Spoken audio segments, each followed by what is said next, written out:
A very good evening to you, and thank you so much for joining us on this edition of Spectrum, live on Radio 1 FM 90.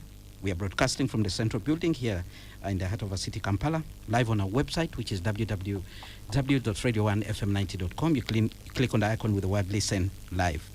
You can also find this radio station on the different radio listening apps, which you can obtain from the App Store of your smartphone.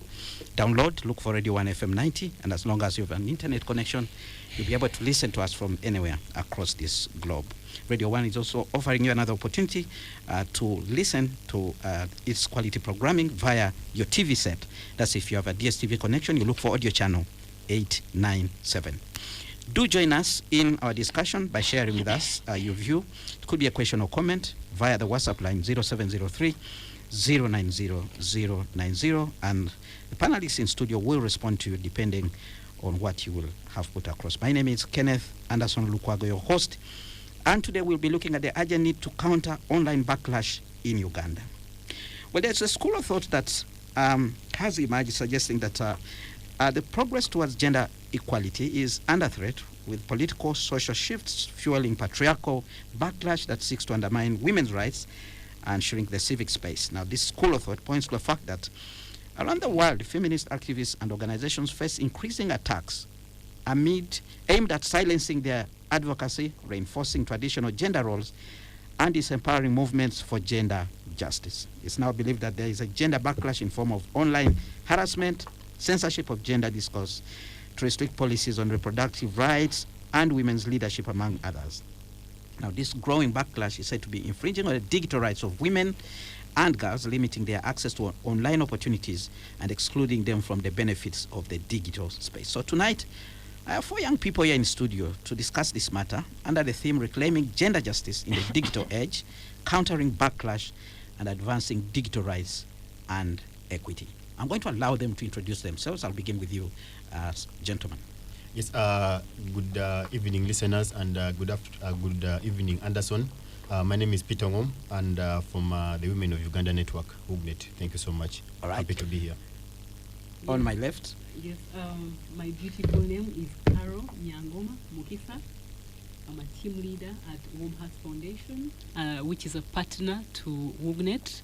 I'm so glad to be speaking to you about a very topic that is so pertinent to our communities. All right. Gentlemen? Good evening, good afternoon, good morning, listeners from wherever you're joining us from. My name is Jordan Tumwesije. I am the team leader at Ngomokio Mentorship Program, and I'm very happy to be here this evening. Last but not least. Good evening. I am Ruth Nagudi. I work with Women Lens Africa. All right. I'm going to come to you, Mr. Ngom, Peter. You're program officer at Women of Uganda Network. Yes. You, the people behind this project that we are discussing, you've been looking at the digital space and looking at the issues that women activists are confronted with in form of backlash. Why are we here this evening, Mr. Ngom? Yes, thank you so much once again, Anderson, and good evening, listeners, once again. Today we are here to talk about a backlash, but before I dive into that, allow me speak briefly about the Women of Uganda Network. UGNET is the leading gender and information communications technology non-governmental organization established in May 2000 in Uganda. We have a mission to promote the use of ICTs by women and girls for gender equality and sustainable development. And additionally, we envision an inclusive and just society where women and girls are enabled to use ICTs for sustainable development. While our emphasis is directed towards internet technologies, we are also interested in integrating internet technologies with the traditional means of information and communications exchange and dissemination, such as radios, videos, television, and print media. Our key activities over the years seeks to address developmental challenges by promoting the use of ICTs by women and girls. Additionally, we also conduct research on the intersection of gender and technology. We analyze internet and ICT policies to ensure that they are gender inclusive. We also promote equitable access to information. We conduct capacity building on emerging tech and online safety. And we also use advocacy as a tool to challenge and shift oppressive patriarchal structures perpetuated online and offline. Our secretariat is located in Kampala with field project offices in northern, eastern, and western Uganda. So moving to the countering backlash project, Mr. Anderson, UGNET, in partnership with the Institute of Development Studies, is undertaking research on countering backlash and also on gender backlash in different spaces, focusing on the policy, on the civic, and also on the popular spaces. We are basically focusing on shrinking civic spaces in the digital realm and also feminist organizing online. At the Countering Backlash Reclaiming Gender Justice project stems up from the rise in attacks on women's rights online, a backlash triggered by the perceived and actual gains made by women. However, we also observe that women are fighting back this backlash as they have through various movements in the past to advance their rights.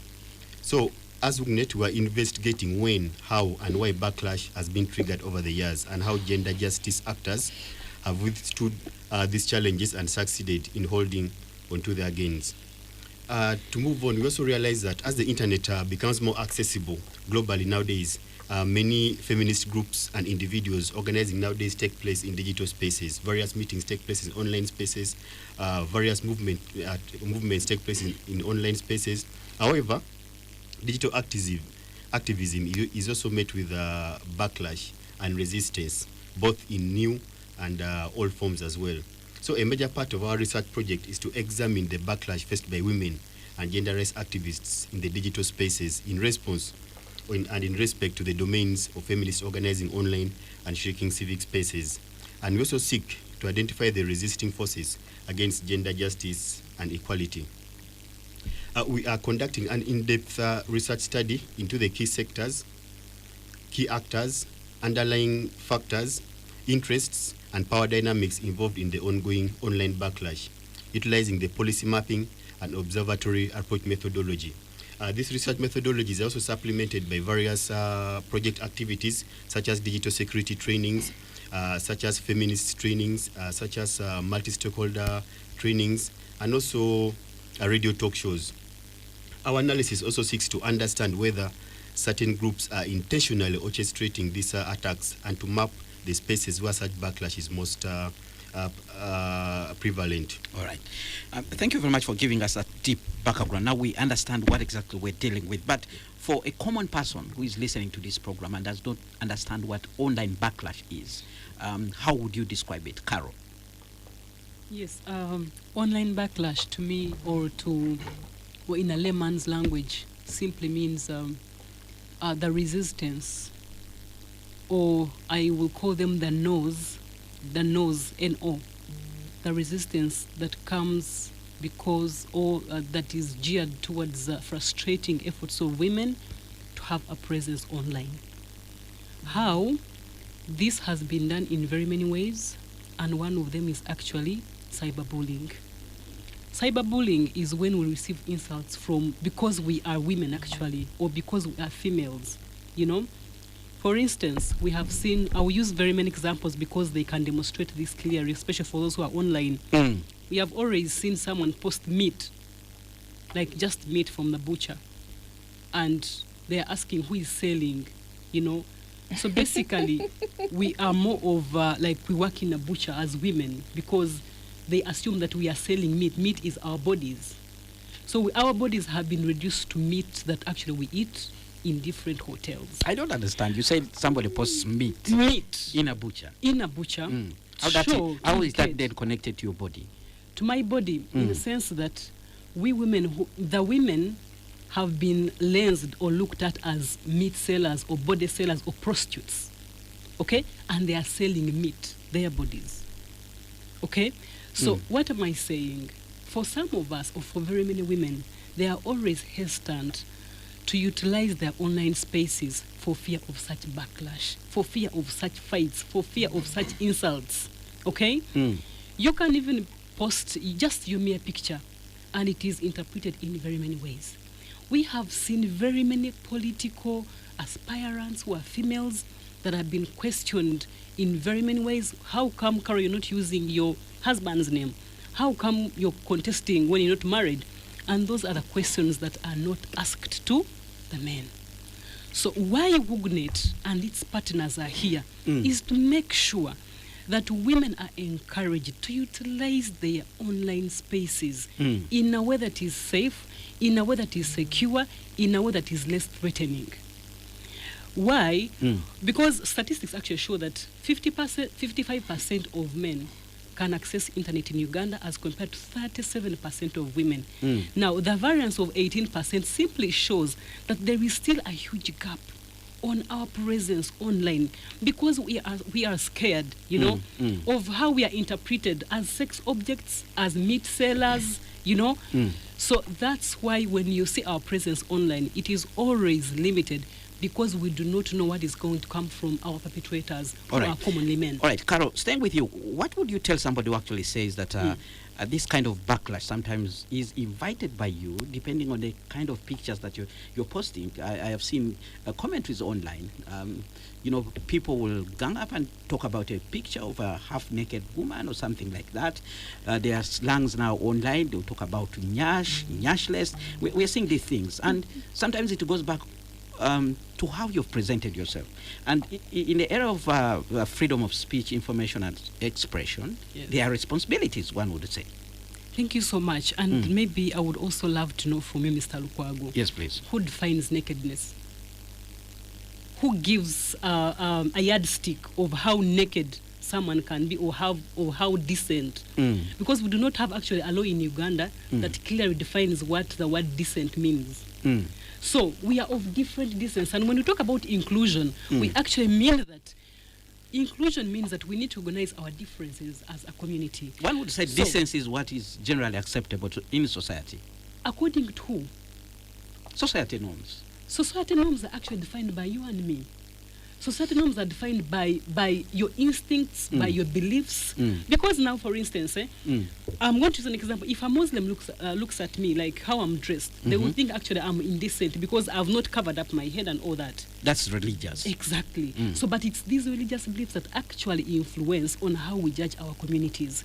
So we need to believe that not everyone is Islam, not everyone is a Christian, not everyone is born again. And so from that, we need to understand that people are brought up from different family backgrounds.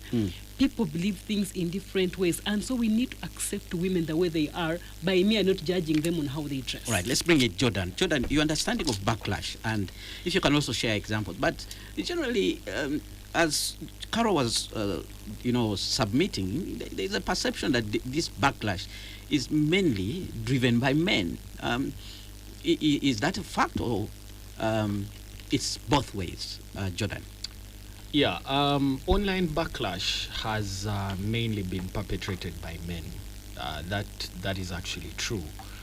And actually, to further draw on the examples that she has posted, these days it takes in the form of, someone posting an image as simple as meat, or in some cases, a person can even post an image of a midfielder, of a midfield football player, and they'll post that image. But like who? Essentially, what that means, for Rice? instance, they could use Rice, they could use Tony Cruz, for instance. But essentially, what that image is saying is that this person is essentially saying that the woman is a midfielder. And by saying that they're a midfielder, they're as if saying that this person is promiscuous or they are sexually loose. And the end goal at the end of the day is to really limit that voice, to make sure that, again, you're not going to be able to post anything. Now, there's also a trend recently of young girls that post pictures on vacations. And the number one assumption, when you move down to the comments, the number one assumption is that these girls cannot afford these vacations themselves, and therefore they must be sleeping around to be able to afford that. What that has done is that it has actually pushed women to stop organizing, to stop even posting. When you go on Instagram, for instance, there was a point when women would openly post pictures there, but of late there is a trend of young girls actually closing their accounts and making them private. The reason why they are doing that is because they fear the people who they allow into their spaces.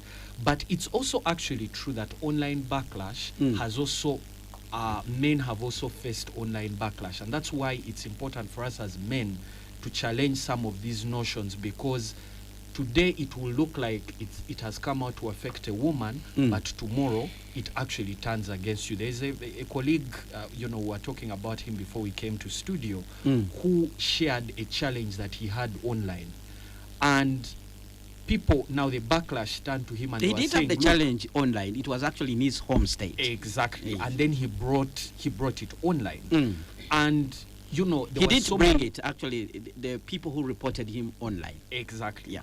So what then happened was that there were so many men who were even telling him, look, you are a man. Can you man up?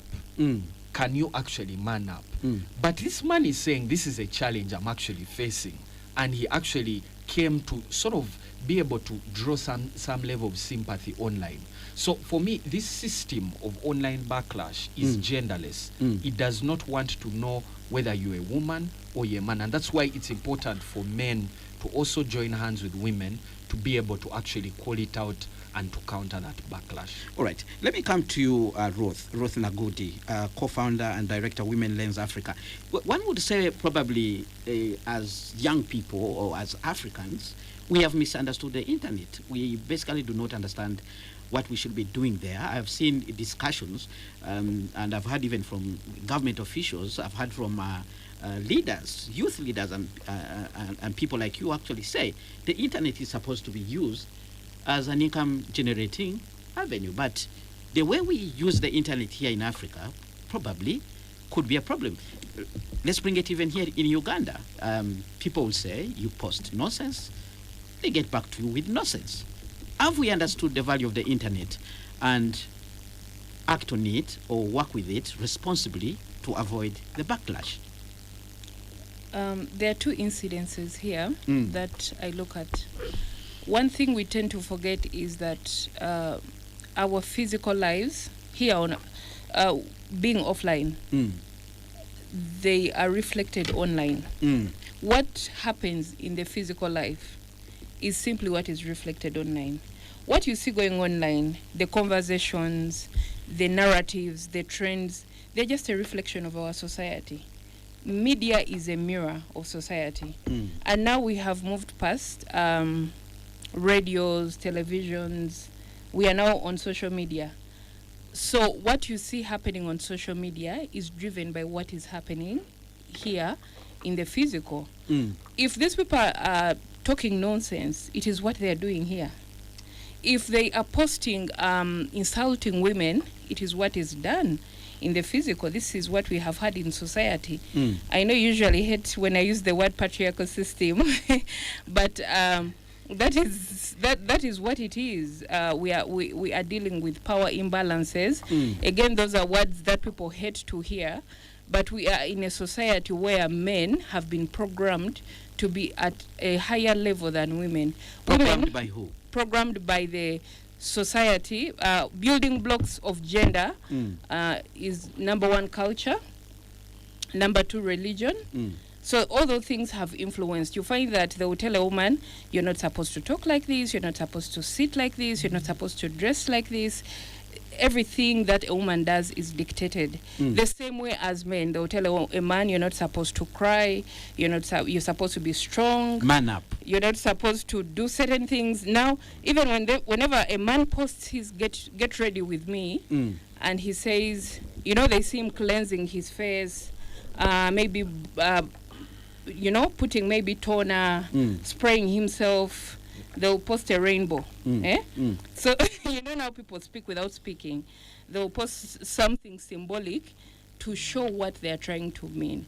But the whole point is the system, the patriarchal system that we have, that has pushed women into the subordination role, is what is reflecting online. That is why when a woman who is successful, she's doing well in her career, excelling in her family, she's still going to be dragged down.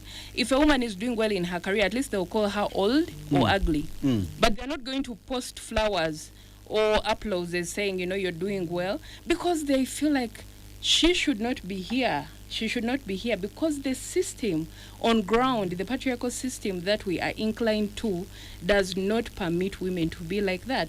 But every time a woman defies these boundaries that have been set, the ceilings, whatever lines have been drawn for women, you're going to face a backlash. And again, whenever we say backlash, it may seem a bit too big for the listeners, but it is simply opposition of the good things. Negative perception of what you've put online. Yes, negative perceptions. But again, still, whenever we use those blanket words, people run away from the conversation, or they feel like we are being abstract. But if we can just use the word opposition, fighting back, it is quite understandable and relatable. So, Ruth, what advice would you give? So, we should allow people to post things the way they like? Is that what you're saying? I'm saying that... Because keep it in your mind that the internet is now open to everyone. There are so many people, including young ones, who have access to the phones and are likely to see all these kind of things which they are not supposed to see. It's certain things which are X-rated. I think we should... there's somewhere you see how religion has determined the narrative about several things. We have institutions that are influential to the public. If there is a way the duty bearers can work together with institutions like religious institutions, academics, to again shape the narrative on the internet. You see the conversations that started on X are no longer the same. With the shutdown, the restriction of Facebook in Uganda, you find that most people moved to X. And again, that is to say that each of these platforms have a different audience. You'll find that younger people prefer TikTok. And the backlash, actually the worst backlash is on TikTok. TikTok is the most toxic place anyone can be. It is very rare that you're going to find a positive comment on TikTok, especially our TikTok here in Uganda. But even worldwide anyway, TikTok has been banned in some countries because of the toxicity. But then coming to working together with the institutions, the very institutions that have shaped the narratives and the kind of lives that we are living, that have determined what a man does or what a woman does. Those are the same institutions that we need to work with so that they can shape the conversations, the behavior, the character of people online.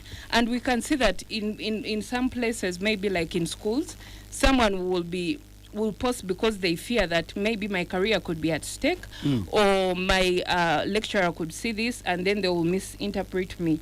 So it's about the awareness that we need to create. All right, Spectrum on Radio 1 FM 90. Our topic of discussion today rotates around backlash on the internet that is, according to research conducted by Women of Uganda, that is actually affecting the right of women to express themselves and also organize online. I have a panel of 4 people here discussing this issue. We're going to go for a break now. When we return, we'll dig deeper into the issues. We want to see what this research is actually telling us, but also the recommendations from this team. What do we need to do as a country to be able to protect people who are operating on the internet? Because everything now is moving online. If we don't do that, we'll find a segment of the population left behind as the digital space takes over our lives. Stay tuned to Radio 1 FM 90, but keep your comments coming via the WhatsApp line 0703 090 090. We're glad that you're still with us on Spectrum, live on Radio 1 FM 90. Our topic of discussion today, the urgent need to counter online backlash in Uganda.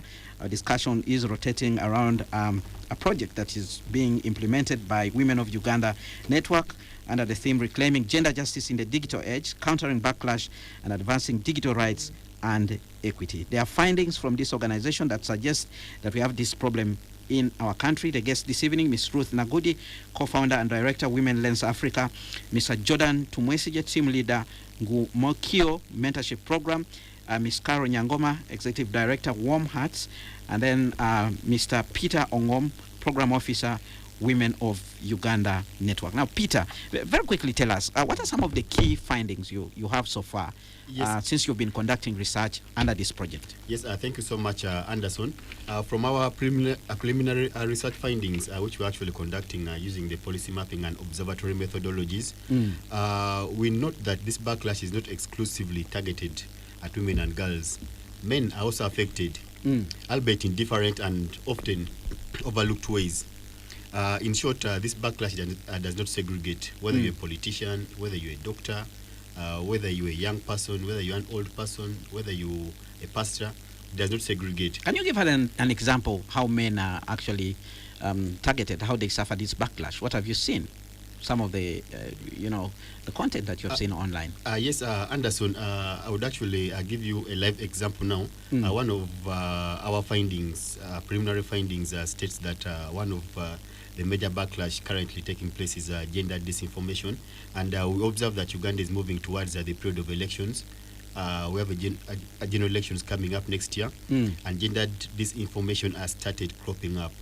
There are posts being made online against male politicians, against female politicians, and all this is to drive and also change the population in the opposite favor, in the opposite direction.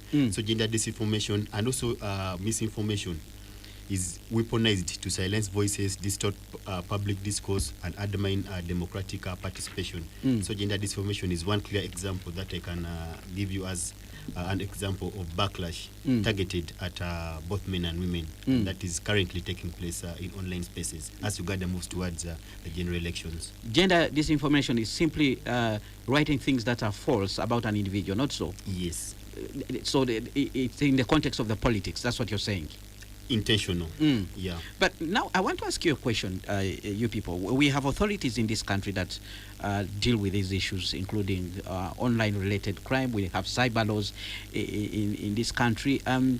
From your observation, from your experience as people who are in the digital space, but also working on these issues of backlash, are we seeing any action being taken? You suggested that there are people who are closing their accounts instead of actually, being helped. What kind of interventions would you like to see, Carol? Let's begin with you.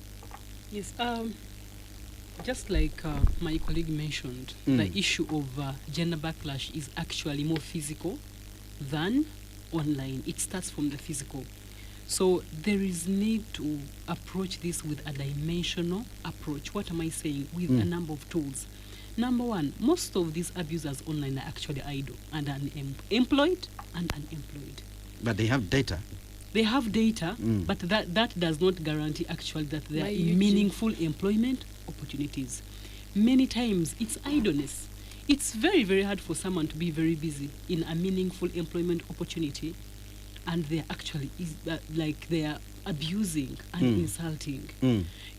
So we need to empower our youth to understand that they can use that data to put food on their tables rather than throwing insults at innocent people. That is number one. And secondly, we need to create massive awareness. And this is where I give credit to WUGNET, because they have tried all means possible. We have tried all means possible to create awareness, to teach storytelling, radios, online, creating, like maybe YouTube channels and all that, to tell stories and create awareness. And also the law. Of course, you're talking about the law, but now we have the laws in existence. We have the issues, maybe domestic violence act. We have Equal Opportunities Act and all that. But where are these laws? Are we aware about them? Do we know the content? Are the laws actually streamlined, and do they actually approach this issue, in a way that communities understand these issues very well? And of course, we need to also safeguard the women in politics. We need to also deal with GBV, because everything starts physically. When you're abused in a home, it's very hard for you to survive abuse online. Someone was asking, how are the men affected? If you abuse a female politician and she's stressed, high chances are that the husband is actually affected. We saw some young lady who is contesting in Bushenyi as a female MP, and her husband completely one time actually got lost online. Like, he had to excuse himself from online because I believe he was also trying to take in the abuse the wife was going through. We've seen men who are abused because of their physical features, like most of them are expected to be masculine and all that. Once they have maybe bodies that are a bit shaggy, then they are called she's and all that, the other rainbow. So the men are suffering, the women are suffering. So much as the women are more at risk, we need a holistic approach of keeping our youths busy and let them know that actually that is abuse, but not simply letting away your stress. All right. Ruth, very quickly, what recommendations would you make to address some of these issues that you've seen? What are some of the things that we can do as a country? What are some of the things the authorities can do to deal with this threat that we've been speaking about? They say use a thief to catch a thief, right? We have so many young people who are influential. young people with thousands of followers. I don't think we have an account in Uganda with 1 million followers yet, except I had a few musicians, about 2. But the young people we have, the same people, because the influencers in Uganda, remember they are working to eat from hand to mouth. You give them a 20K, they will insult. Most of them, by the way, they are doing it as a profession in courts. You want to insult someone with this politics, an MP comes, they give this one 20,000, they insult. Tomorrow they give another and they insult. They have no teams. They sell to the highest bidder. The first thing we can do is to work with these influencers. Can they know the problem? Because most of them are looking at it as a means of earning. They are looking at it as a means of extorting money from other people. Because you have young people coming out and saying, I have a secret about this person. I am going to release it. So this person will come out of fear and give them money. So they're using it to extort money and to earn money. If these people get to know the problem, awareness, they know the effects of what they're doing, the negative effects, what they're doing to people's families, people's careers, people's businesses, with all the things they are doing, the insults, the false information that they are spreading online, it is the beginning point. If they are aware of the problem, and then secondly, NGOs, government, Ministry of ICT, can they organize programs where they start with the influencers who have huge followings, because the people who follow them, they listen to them. These people are shaping opinions of other young people. If they see someone with 3,000 followers insulting people, they will know that this is the trend. They are going to follow that trend. They are shaping the perceptions of people about women. They are shaping the perceptions of the public about women, about men. So let the government get into the reality and understand that this is a problem. Bring some of these influencers together. They are going to change the narrative online, and as they change the narrative, they are changing the perceptions, and they are changing the perceptions of the people, and they are shaping the understanding of people and the behavior on change. Number one bet is the influencers. Number two, also, if we can collect more data. We have few organizations like WUGNET doing this, CPESA, but can we have data that is real, that is tangible? Because every time we say women are being abused online, or men are also suffering, being insulted online, we are like, where's the evidence?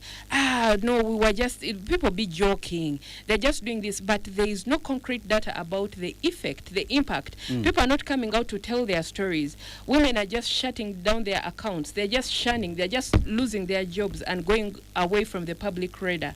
So can we do more research and publicize this kind of data? Because even the reports that are published, they are complex. People are not going to sit down and read. Can we have this data in small infographics that people can understand? Yes, but most importantly, let's work with the influencers. All right. Let me come to you, Jordan, very quickly. One thing that I want us to tackle is the issue of privacy. And, some things that we see online, videos, and apparently somebody will tell you the video was leaked. Somebody's nude video, nude pictures have actually been leaked. We actually told there are some people who are using it as a weapon. We have seen hashtags online, things like she has united the country, he has united the country, a number of things. And under that hashtag, you'll find nude pictures being spread all over the internet. How do we confront this? Because actually some of these things that are being done are not good. Yes, and that's a very good question. I think for me, in dealing with this challenge, we've got to ask ourselves why online backlash is a thing in the first place. And I think for me it stems from, again, bad governance, the bad governance that we continue to witness in this country. You see, if young people had opportunities, if they had employment opportunities, there would be no reason why a person who has a job would wake up and would want to tweet about this person who has united the East African region. It's because many of these young people genuinely do not have things to do. But also the other challenge, and Mr. Lukwago, you raised, you shared a number of laws that we have in place, and I wish to also respond to that. The laws we have are sufficient to actually prosecute. But Uganda is a country with so many very beautiful laws. The issue comes on implementation. What we're seeing within the digital realm is that we have selective prosecution. You've seen the cases that go to court over so-called misuse, computer misuse and all that, are cases that involve high-profile individuals. We've seen prosecutions that have been sanctioned against people that have insulted the president, people who have insulted the Kabaka of Uganda.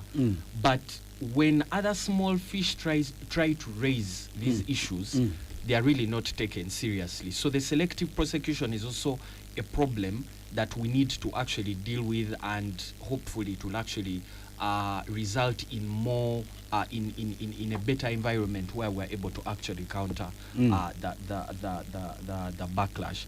But in terms of the privacy, in terms of why these people do, we need to ask ourselves what prompts a young person to wake up and tweet and say, you know, that picture of the old woman who is clapping her hands and, you know, asking people and saying, come and see what, you know, this woman has. Why is she trending? Exactly. I've seen those questions. Exactly. And then when you go down there, it's actually, you know, a way of driving engagement. So many of these young people genuinely do not have opportunities. The system has failed to work for them. And if, as a country, we do not try to understand how we can deal with the employment pandemic in this country, we'll keep asking ourselves where the backlash is actually coming from, and yet it's actually stemming from so many young people that have the potential, but for some reason have lacked the opportunities to be able to Let me tell you what I have heard actually. Some of these hashtags, some of these nude pictures we actually see being posted online, some people have actually said it's a marketing strategy. There are people who actually find their way to those ladies by simply, you know, following the links and asking the person who put the post online to actually connect them to these ladies. And we actually told it's a thriving business online. Ruth, would you want to jump in? I wanted to first correct the notion that it is young people who are only who are the perpetrators of backlash. We have high political figures being agents of backlash. I won't mention names, but we all know them, who are busy insulting journalists online, politicians, even old men who post pictures of women without being, oh God. But the whole point is, let us erase the fact that it's only young people. We have old people in places of leadership who are fueling this backlash against women. And then coming to the business, the thriving business, it is true, I acknowledge, I know young people, but again it goes back to the problem of employment.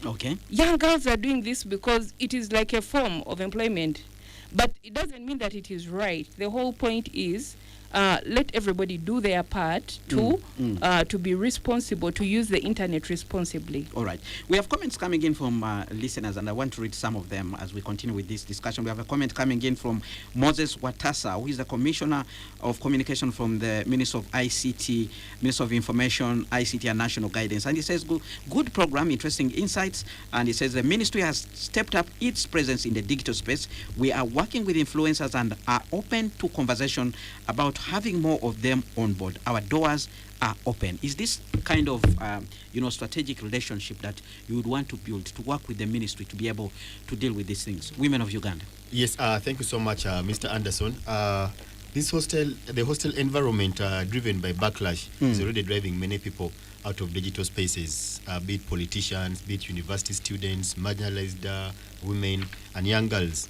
The impact is far-reaching, silencing perspectives and also opportunities in various digital spaces. And from one of our preliminary findings, research findings, we observed that one of the major ways of countering backlash is having a multi-stakeholder approach, working with the government stakeholders, working with the women's rights organizations, working with media organizations, and as Ruth mentioned it, working with these influencers. How can we have a collective effort to enable us counter backlash? And also because in order to counter backlash, the laws have to be effective. What digital laws should be enhanced in order to counter backlash in online spaces?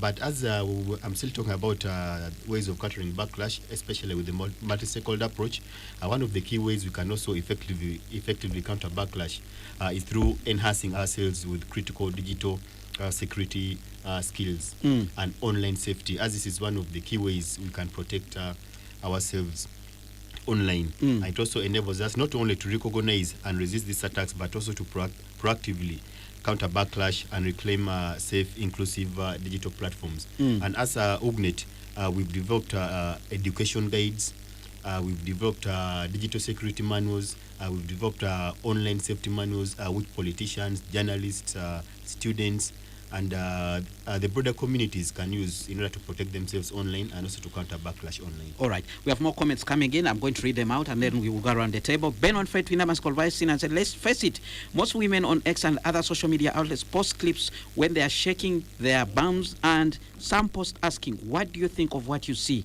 How are we supposed to interpret such photos and clips that glorify their body to mean some sense? The ladies in the studio should accept that there are some women who have specialized in marketing their bodies online. Then we have another comment. The packaging of backlash and negatives into culture, gender, religion, and other boxes is tricky in the fight against the negatives. Often research like this needs to reach policymakers and dissenting to address the issues that have been created. We should discourage bad behavior irrespective of this and encourage good behaviors. Emotional intelligence also reminds us to pick carefully what we put out there, because judgment is direct, most negative, and lacking in context. We hope the Ministry of ICT and National Guidance can dig deep to help out here. That's a comment from a listener who unfortunately did not leave a name. Robert, listening in from Yumbe. Rising and said, thank you, Mr. Lukaga and presenters, for having this program. It's true that social media has become a threat to many, but in most cases, I've ever seen ladies are the most people who expose themselves to the public. You find a lady putting on bikers and feeling good to shake their nyash. Then at the end, men are the ones to be blamed. For these issues of politics, the reality cannot be manipulated through social media. That's a comment from Robert. And very quickly, let me begin with you here to respond. And that's Caro Nyangoma, please. Thank you so much. I really, really love the comments. I love them. Christ. Why? Someone is saying that the ladies are marketing their bodies. I don't know if some of us studied economics, the laws of demand and supply. Who buys these bodies? Trust me, where there is a supply, there must be demand. If we wake up and there is no lady who is selling herself in Machindi, and There's no no man customer. buys for 1 week, those ladies will join another business. We've seen men on X praise some of these musicians, like this lady who sang Nyash. Who is she? Okay, I don't want to mention the name. But we've seen men praise and worship and glorify. You're our generational musician. You are the Beyonce of Uganda. Trust me, the issue of ladies, the issue of women exposing their bodies is a parental gap, which is also partly to blame on the absenteeism of fatherhood. All right. It is very, just a second. Yes, please. So it really beats me so hard that someone is out there complaining about the nakedness. Some men love the nakedness. Some people even pay a shilling. Some men even go on and encourage, please, hit us, burn us. We are your, whatever it is. We are your firewood. So at the end of the day, you push us to dress the way we do because we are earning and you're benefiting.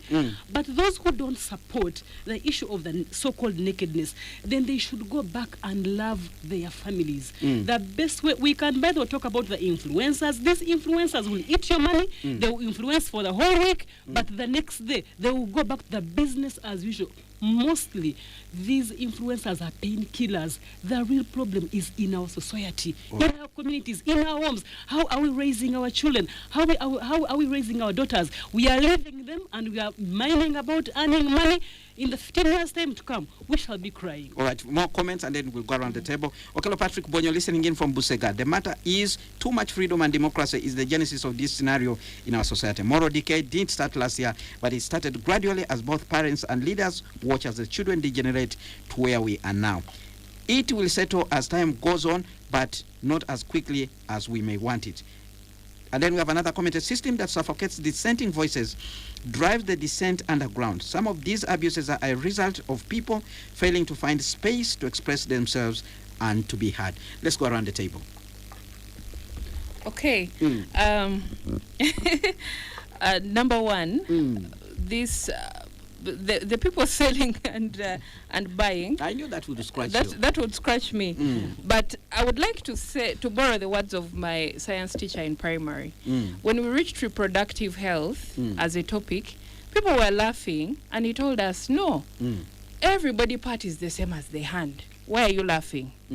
So when men post their hands and women are not making a fuss about it, or when a woman posts her feet and they're not making a fuss about it, why do you make a fuss about somebody's behind? Why? It is perversion in people's heads. Is it? Yes, because their hand is like any other part of the body. So if a woman decides to post her behind, it is your responsibility. How you respond is your responsibility.